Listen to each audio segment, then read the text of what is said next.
yeah, she's even prettier in person.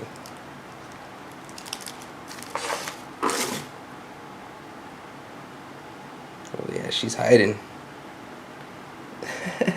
She does not want to show her face. Damn, she's pretty. Yeah, she's curling up in a ball. See if I can get her head. Come on, sweetie. There we go. Yeah, she's got a pretty head. Heck yeah. There we go. What's up, everybody? Got some good news today. Clutch number 1 is finally on the ground. Sorry for the mess, but you don't really want to disturb the females when they're in the process of getting ready to lay. So I just left her little nest the way it was, and you know, now I'm gonna take her off her eggs. She's a first timer. Raised this baby from a hatchling. Not even hissing at me. We'll see if I don't get bit. Come on, sweetheart. I know. I know these are your eggs, baby. Completely hollow and empty. So nothing in there. You always want to fill their stomach just to make sure. Let me get her all washed up and,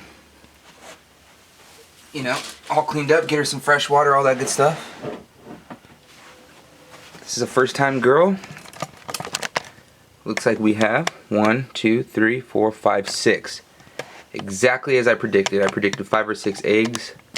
So now I'm going to candle them and make sure they're all good, get them set up, and yeah, we'll be done. Thanks, guys. Alright, guys, so just finished candling all the eggs. They're all really nice and healthy, full of blood vessels, so perfect eggs. Now I just have to leave it all the way up to incubation, whether or not these guys are going to hatch. But last year I had a total of 26 eggs. One of the eggs was infertile to begin with, but all 25 of the other eggs all hatched out completely fine. So I had no slugs last year, but I had one infertile. But this incubation method, honestly, I think is what basically contributed to the success that I had with hatching all the babies that went into the incubator, or all those eggs that went into the incubator. What I use is vermiculite. I used to stick the eggs directly in the vermiculite, but I used to have problems with either the substrate being too wet or being too dry. This way, you can get the substrate as wet as you want pretty much, and the eggs aren't touching it, so they'll never get, you know, too wet. And I have the egg crate or the light diffuser in all the way into the substrate to where just like a tiny little bit is above ground. That way when the babies hatch, they also don't go sticking their necks in there and get caught and twisted and die. So as you can see, it's like just about all the way in there. And then as far as like sealing the tub, you can see there's pieces of tape because I do use these tubs for hatchlings, but I taped off all the holes, and I literally got an earring and I poked one hole on this side and one hole on this side. That way it's just a tiny little pinhole, and what that does is it allows this little tub to breathe. You don't want it to be completely airtight. You might get away with it, but honestly you need to let it breathe. That way there's no like bacteria and stuff that really builds up in there. So that's all I do. That's how I incubate my eggs. And then I have usually like 2 or 3 of these, but it looks like the battery is dying on these guys, so I need to get some new ones. But I usually have one of those in there, but I also now have like a laser pointer that can check the temperature, and I had these in the incubator earlier and they were perfectly at 89 degrees consistently, so these guys should hatch out just fine.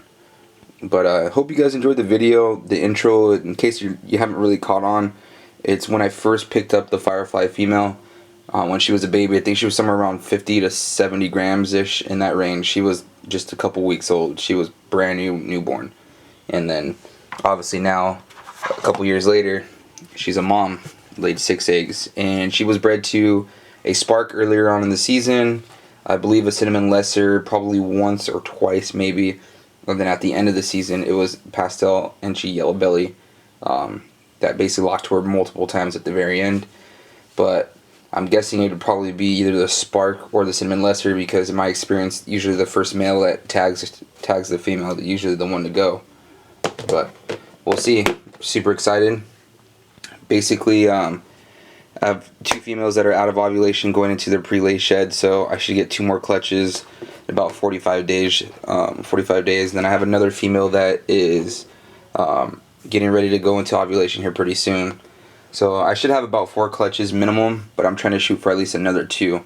So we'll see. Thanks, guys. I know it's a late first clutch of the year. My season's always at the end of the year, so it's because I held back a lot of the younger females till later, so that way they can put on more size before I start breeding them. So that's why I'm always late, and that's just kind of how it always is for me. But as always, thanks to all my subscribers. Love you guys. Catch you next time. Peace.